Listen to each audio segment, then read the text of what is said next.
हरि ओम नमो भगवते वासुदेवाय। श्री ओम नमो भगवते वासुदेवाय। उन्हीं के पास बैठी रही। कुछ समय उपरांत जब उसे पति के देहावसान का पता चला तो वह व्याकुल हो उठी। उस निरंजन वन में अपने को अकेली और असहाय पाकर वह व्याकुल होकर रोने लगी।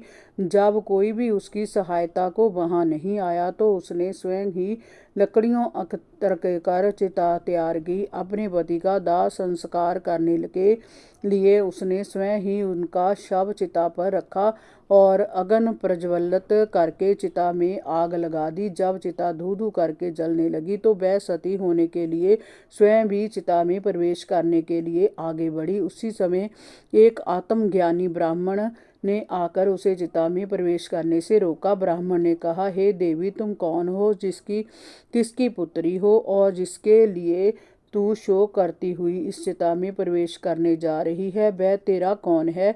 क्या तूने मुझे नहीं पहचाना? मैं पूर्व जन्म का तेरा मित्र अज्ञात हूँ। उस समय भोग विलास में पड़कर तुम मुझे भूल गए थे। उससे भी पूर्व मैं और तुम मानसरोवर के हंस थे और परस्पर मित्र थे। हम दोनों सहस्त्रों वर्षों तक एक ही स्थान पर रहे थे, परंतु विषय वासनाओं के आवेग में तुमने मेरा साथ छोड़ दिया। अब इस जन्म में तुमने स्त्री का रूप भी देखा है। 5 महाभूतों से बना जय शरीर 5 ज्ञान इंद्रियों और 5 कर्म इंद्रियों से युक्त है। मन इन इंद्रियों का संचालन करता है। उसका रूप उस नगर के समान है जिसके 9 द्वार हैं। सर्प रूपी प्राणवायु उसकी रक्षा करता है। बुद्धि इसकी स्वामिनी है। आत्मा इसमें ऊर्जा है जो साथ रहकर भी तटस्थ होकर इसकी गतिविधियों का साक्षी है, परंतु अज्ञान के कारण बुद्धि नष्ट हो जाती है और मन विषय वासनाओं रूपी सुंदरी के मोह जाल में फंसकर इस शरीर का विनाश करने पर तुल जाता है। तब एक दिन काल रूपी कन्या बड़े वेग से इस शरीर पर आक्रमण करके अपने पति के साथ इसे खा जाती है। मित्र, तुम ना तो विदर्भ राज की पुत्री हो और ना जय माल्य वीर मल्ल ध्वज तुम्हारा पति है। जिस इच्छा रूपी सुंदरी ने तुम्हें इस शरीर रूपी नगर में रोके रखा था, तुम उसके पति भी नहीं हो। तुम पहले जन्म में अपने को पुरुष मानते थे और इस जन्म में अपने को स्त्री मानते हो, इसलिए मोहवश तुम सती हो जाना चाहते हो। जय सब मेरी फैलाई हुई माया है।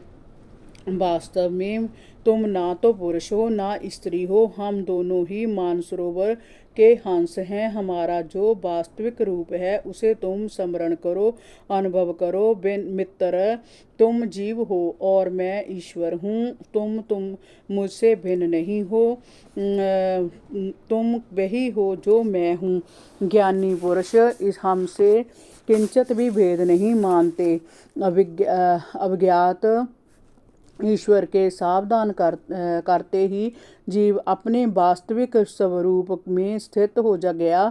उसे आत्मज्ञान प्राप्त हो गया। वह वहां से चल पड़ा और श्री हरि का स्मरण करने लगा। हे राजन, मैंने तुम्हें परोक्ष रूप से राजा पुरंजन के रूप कर द्वारा तुम्हें आत्मज्ञान का परिचय कराया है।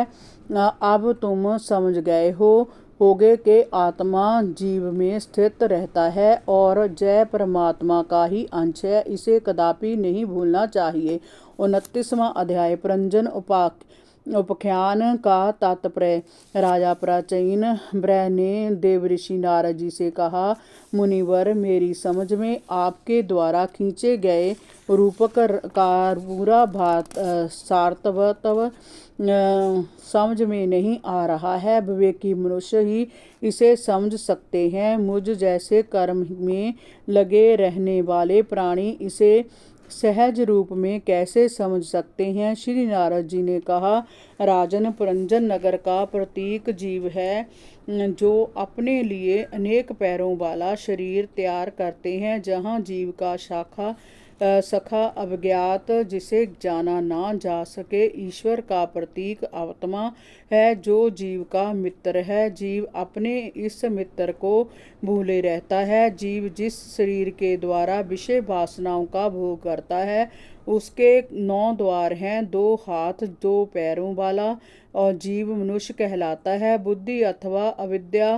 को पुरंजनी नामक स्त्री जानो। इसी के कारण इस शरीर में इंद्रियां भोग की लालसा उत्पन्न होती है और मैं तथा मेरेपन का भाव जन्म लेता है। पुरुष इसी बुद्धि के सहारे शरीर की इंद्रियों द्वारा विषयों को भोगता है। 10 इंद्रियां, कर्म इंद्रियां और ज्ञान इंद्रियां इसके सेवकों का कार्य करती है और इनकी 100 वृत्तियां ही इनकी सखियां हैं। प्राण, अपान, व्यान, उदान और समान 5 फन वाला सांप अर्थात प्राणवायु ही इस नगर की रक्षा करता है। इंद्रियों का नायक 11 महाबली मन है। नगर के 9 द्वारों में 2 नेत्र, 2 नासिका छिद्र, 2 कर्ण छिद्र, 1 मुख, 1 लिंग और 1 गुदा है। इन्हीं के द्वारा जीव इंद्रियों द्वारा बाहरी विषय वासना को भोगता है। शब्द आदि 5 विषय ही पांचाल देश है। हरि ओम नमो भगवते वासुदेवाय। श्री ओम नमो भगवते वासुदेवाय।